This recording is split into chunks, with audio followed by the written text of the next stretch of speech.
बारामतीमध्ये सुनेत्रा पवार बिनविरोध निवडून येतील अशी स्थिती असल्याचं जयकुमार गोरेंनी म्हटलंय। जरी बिनविरोध नाही झाल्या तरी निवडून येण्यात अडचण नाही असं जयकुमार गोरे यांनी म्हटलंय।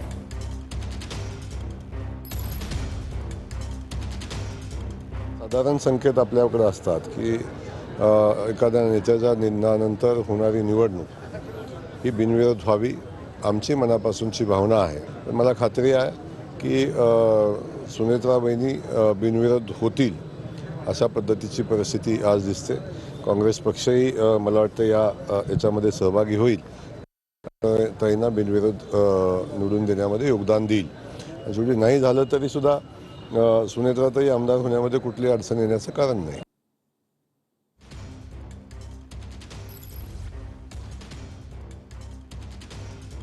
बारामतीमध्ये सुनेत्रा पवार बिनविरोध निवडून येतील असं जयकुमार गोरे यांचं म्हणणं आहे। जरी बिनविरोध निवडून नाही आल्या तरी त्या निवडणूक जिंकतील असा विश्वास जयकुमार गोरे यांनी बोलून दाखवलेला आहे।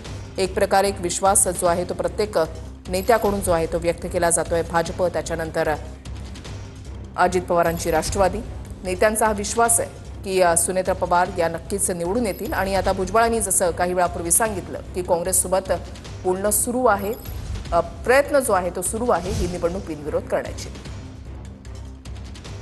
बारामती पोटनिवडणूक